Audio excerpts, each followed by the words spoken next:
नमस्कार विद्यार्थ्यांनो, माझे नाव माधुरी राजभर आहे। मी तुम्हाला हिंदी हा विषय शिकवणार आहे। आज विद्यालय तुमच्या स्वागत करत आहे। आज जो आपल्या समोर धडा आलेला आहे त्याचं नाव काय? स्वराज मेरा जन्मसिद्ध अधिकार। काय आहे त्याचं नाव? स्वराज मेरा जन्मसिद्ध अधिकार। आणि हा धडाचा हा पहिला सीझन आहे।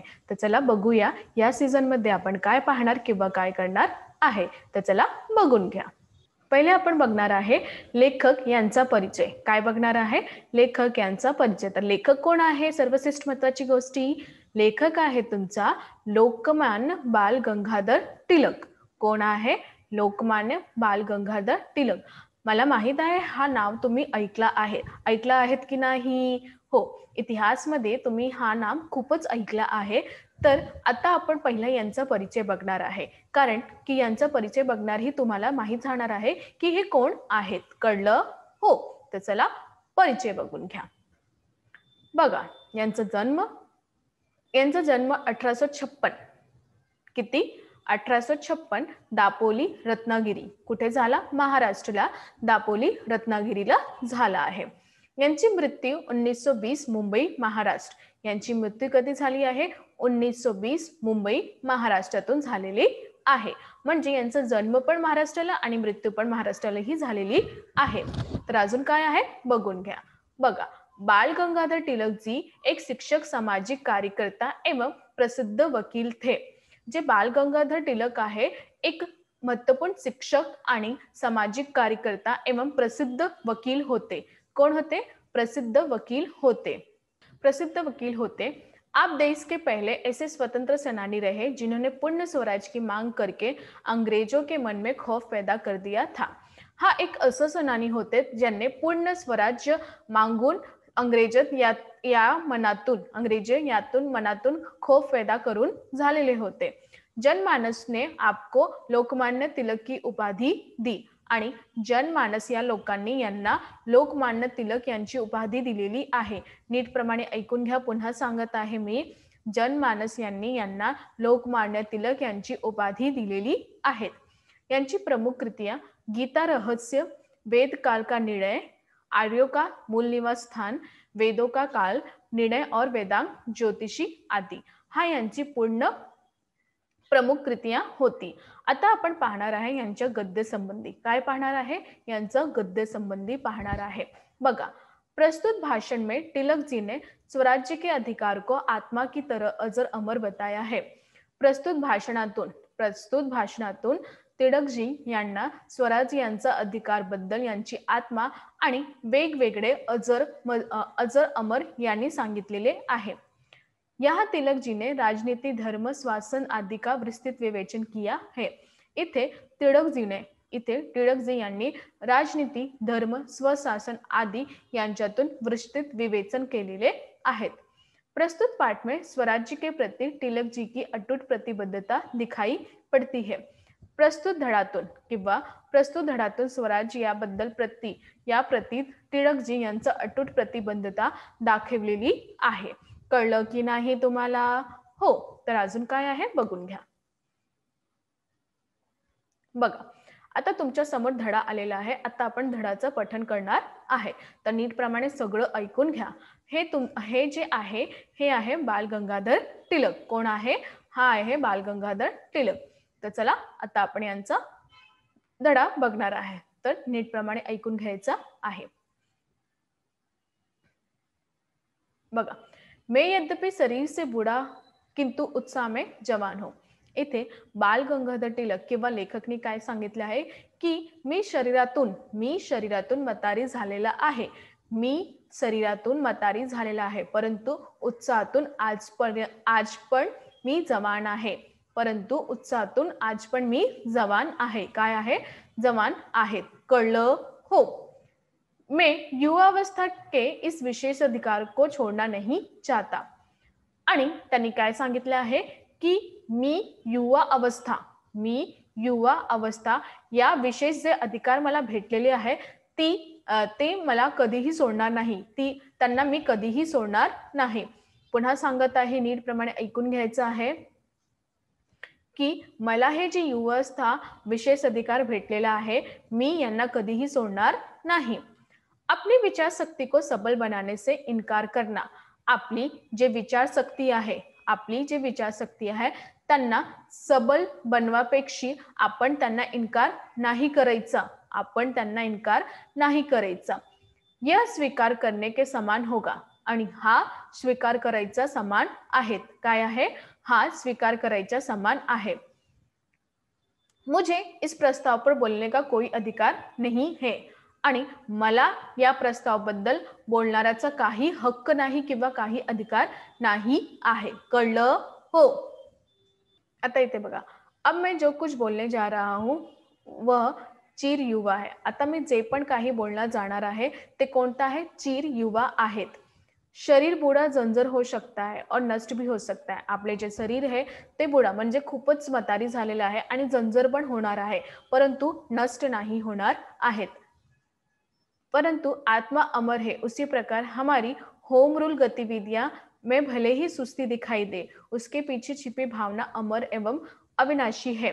आणि इथे म्हणाले आहे की इथे काय म्हणाले आहे? शरीरातून आपण म्हातारी जंजर होऊन जाणार आहे, परंतु आपण नष्ट नाही करू शकतो. आपली जे आत्मा आहे ते अमर होणार आहे. आपली जे आत्मा आहे ते अमर होणार आहे. त्या प्रकारे आमच्या होम रूल गतिविधी बद्दल कोणतीही सुस्ती आपल्याला दाखवणार नाही. आपण कोणतीही सुस्ती दाखवणार नाही. उसके पीछे छिपी भावना अमर एवं अविनाशी है. त्यांचा पाठी जे भावना छिपलेली आहे ते अमर किंवा अविनाशी आहे. ते कशी आहे? अमर किंवा अविनाशी आहेत. वही हमें स्वतंत्रता दिलाएगी. आणि तेच आम्हाला स्वतंत्रता देणार आहे. काय देणार आहे? स्वतंत्रता देणार आहे. आत्मा ही परमात्मा है. आपली जे आत्मा आहे तेही परमात्मा आहे. काय सांगत आहे? आपली जे आत्मा आहे तेही परमात्मा आहे. और मन को तब तक शांति नहीं मिलेगी जब तक वह ईश्वर से एकाकार ना हो जाए. आणि मनाला तेव्हापर्यंत शांती नाही भेटणार आहे जेव्हापर्यंत ईश्वर यांना एकाकार नाही होणार, म्हणजे ईश्वरला नाही भेटणार आहे त्यापर्यंत त्यांना शांती नाही भेटणार. स्वराज मेरा जन्मसिद्ध अधिकार है. स्वराज हा माझा जन्मसिद्ध अधिकार आहे. काय सांगितलं आहे? स्वराज हा माझा जन्मसिद्ध अधिकार आहे. जब तक वो मेरे भीतर जागृत है मैं बूढ़ा नहीं हूं. आणि जेव्हापर्यंत ते माझा भीतर म्हणजे आत्मते जागीर होणार तेव्हापर्यंत मी म्हातारी नाही होणार किंवा तेव्हापर्यंत मी म्हाताऱ्या नाही होणार. कोई हथियार इस भावना को काट नहीं सकता. आणि कोणताही हथियार किंवा अवजार या भावनाला माझा काटून नाही देणार आहे असं त्यांनी सांगितलेले आहे. कोई आग इसे जला नहीं सकता. आणि कोणतीही अग्नी यांना जाळवू नाही शकत आहे. कोई हवा इसे सुखा नहीं सकती. आणि कोणतीही वारा त्यांना सुकवून नाही जाणार आहे. कळलं की नाही? कोणतीही वारा त्यांना नाही सुकवून जाणार आहे. मैं उससे भी आगे बढ़कर कहूंगा कि कोई CID पुलिस इसे पकड़ नहीं सकती. आणि मी त्यांचा पण मागून जाऊन बोलणार आहे किंवा सांगणार आहे की कोणताही CID पुलिस यांना पकडणार नाही. कोणताही CID पुलिस यांना पकडणार नाही. मैं इसी सिद्धांत की घोषणा पुलिस अधीक्षक के जो मेरे सामने बैठे. आणि मी हा सिद्धांतची घोषणा जे माझ्या समोर बसलेले आहे पोलीस अधीक्षक, बघा नीटप्रमाणे ऐकून घ्या. मैं इसी सिद्धांत की घोषणा पुलिस अधीक्षक जो मेरे सामने बैठे. मी हा सिद्धांतची घोषणा पुलिस अधीक्षक जे माझ्या समोर बसलेले आहे त्यांच्या सामने करता हूं. मी त्यांच्या समोर करणार आहे. कलेक्टर के सामने भी जिन्हें इस सभा में आमंत्रित किया गया था. आणि कलेक्टरच्या समोर पण मी करणार आहे ज्यांना हा सभामध्ये आमंत्रित केलेले आहेत. आहे. और आशुलिपी लेखक जो हमारे भाषणों के नोट्स लेने में व्यस्त है. आणि जे आशुलिपी लेखक कोण? जे आशुलिपी लेखक जे आपल्या भाषण करताना नोट्स लिहिणारा व्यस्त आहेत. नोट्स लिहिणार म्हणजे लिखत लिहिणारा व्यस्त आहे. के सामने हम स्वशासन चाहते हैं. आम्ही काय चाहत आहे? आम्हाला काय हवे आहे? स्वशासन आहेत. और हमें मिलना ही चाहिए. आणि आम्हाला भेटणारही पाहिजे. त्यांनी काय सांगितलंय? आम्हाला भेटणारही पाहिजे. जिस विज्ञान की परिणति स्वशासन में होती है, ज्या विज्ञानाची परिणति स्वशासन मध्ये होणार आहे वही राजनीति विज्ञान है. तेही राजनीतिक विज्ञान आहेत. ते काय आहे? राजनीतिक विज्ञान आहेत. न कि वह जिसकी परिणति दास्ता में हो, ना की ते ज्यांची परिणति दास्तावर आहेत, ज्यांची परिणति दास्तावर आहे. राजनीतिक का विज्ञान इस देश के वेद है. राजनीति यांच्या विज्ञान या देशाची काय आहे? वेद आहे. राजनीति यांचं विज्ञान देशाचा वेद आहे. आपके पास एक आत्मा और मैं केवल उसे जगाना चाहता हूं. इथे काय म्हणाले आहे की तुमच्याकडे एक आत्मा आहे आणि ज्यांना मी जागवणार आहे. काय सांगितलं आहे की तुमच्याकडे एक आत्मा आहे आणि ज्यांना मी जागवणार आहे. मैं उस पर्दे को हटा देना चाहता हूं. मी त्या पडद्याला होणार आहे. मी त्या पडद्याला हटवणार आहे. काय सांगितलं आहे? मी त्या पडद्याला हटवणार आहे, जिसे अज्ञानी, कुचरकी और स्वार्थी लोग ने आपकी आंखों पर डाल दिया है. ज्यांनी अज्ञानी काय सांगितले आहे? ज्या लोकांनी, अज्ञानी लोकांनी किंवा कुचरकी लोकांनी, स्वार्थी लोकांनी तुमच्या डोळ्यासमोर हे पडदा लावलेला आहे, ते मी हटवणार आहे असं त्यांनी सांगितलेले आहे. कळलं? हो. तर आज आम्ही काय शिकलो? आज आम्ही शिकलो की कशाप्रमाणे हे जे बाल गंगाधर टिळक होते त्यांनी समाजासाठी किती प्रयत्न केलेले आहे आणि अंग्रेजी या लोकांना त्यांनी एकही वाक्यातून खूपच तडफडत करलेले आहे की स्वराज माझा जन्मसिद्ध अधिकार आहे.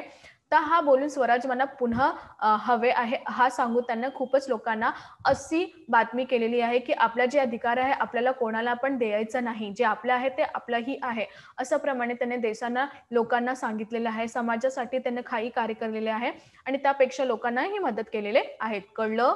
हो. धन्यवाद.